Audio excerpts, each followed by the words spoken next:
Hey, good morning on this Wednesday. This is Derek Demore with Futures Demore and Futures Networks Live. We're here to try to make positive points for breakfast and been doing really well at that. So just wanted to give a quick recap on the MES opening bell. We were kind of at this old all-time high level of 38.62. Our proprietary indicators were saying a long. It is actually a good spot to go long, so we did. And as you can see, made some really decent points in here. And then made a comment after that we're bumping up against the 200 period and advised, just not saying that this is not trading advice. This is just what I see. I was explaining what I would personally do. And that the 200 period where you had a lot of old information all the way up to this 38.77.75 was a good risk trade to only risk a little bit to make potentially a lot. And the next one, look at what happened. Missed a lot of people in our group made a lot of positive points on that trade. So come in, learn with us, and we'll go over what we can do. I kind of wanted to set up yesterday and go over a little bit longer term charts. Let's look at the M2K where we're at and the MNQ and see what's going on. Just one note, there was a lot of reasons. We had a channel coming down. We had just about had a 21 period crossing the 200. We almost had a 50 crossing the 89. We also had a Fibonacci 382 retracement right at that spot. So there was a lot of extra information there. The reason why I thought a short would be good. So it wasn't just one thing. So the one real quick note about the MNQ is that it didn't come up to the 200 period, but we were kind of ahead. Remember, this is pulled back a lot further. So we're ahead from the M2K, the Russell, and the S&P. So anyway, I just wanted to let you know that we didn't come up to the 200 period, but we did come up to where we broke down in the same area, and then opening bell did go up and then turn around and come down. So very similar look there.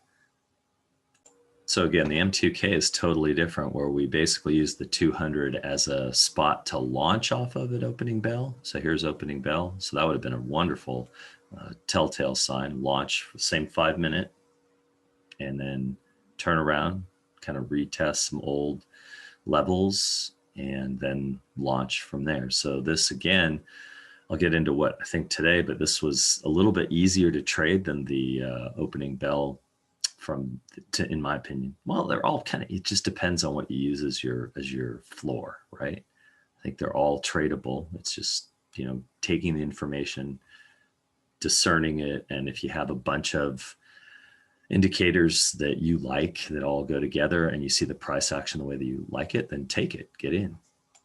All right, now the dailies, man, I've had about 6 days of pretty much calling what's going to happen during the day.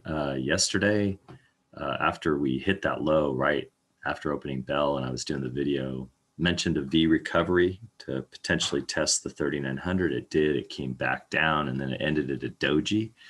And then last night I did a recap saying most likely coming down to the 38.50, 38.45 area first, and then going up and testing. Pretty much did that. Today, we've been back and forth in that. The big question is if we can go through this double tap at 38.95, 96 area and then get above the 3900. I think we're back up here and actually potentially having a chance to test the old all-time highs. Now, this area between 31 and 35 is going to be tough to get through, but if we do, again, old all-time highs. They're going to do it all today. I doubt it, but once we get back up in this box, new all-time highs are in the picture. So let's look at some other things. Now on the 4 hour, we're kind of, again, the old all-time high, 38.62, is kind of in the cards. If we break this trend, the 100% trend line, then we're looking at this blue dot, which we hit earlier than I thought, but we could be back to this blue dot as a retest, and the 100% blow off kind of lands in that spot.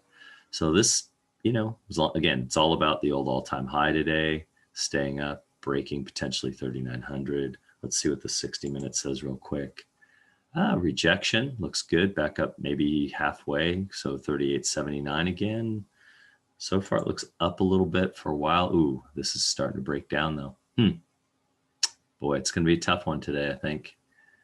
Man, Yeah, once we break this 38.62, if we do, it's gonna Katie bar the door down to 38.40 again. We'll see. The MNQ daily seems to be a little bit more, if we come down, touch the 2 sigma, we're below the 50-day right now. How close? The 200 is way down there. We're just bounced off the 89 period. Man, again, it looks short, but we could have a good bounce. There's a lot of data right here at right where the wick went to. So could be a good turnaround day again to go up long. But right now, just the sentiment seems down. So we're waiting for a turnaround. I know Jerome Powell is speaking today at 10. So we'll see what he has to say. Yesterday, it kind of launched the market. And lastly, the M2K. Man, this just, as long as this doesn't break the 2200 area, 2204, this looks like it's going to retest today the old all-time highs, or potentially at least up at the 2277 area to 78. So looks like an up day. We'll see. I mean, we did come down, like I said, but now it looks like, to me, I'm hoping we go to all-time highs and retest. So thanks for joining Futures Networks live and Futures to More, and hope that you're learning as well as I need to trust myself more.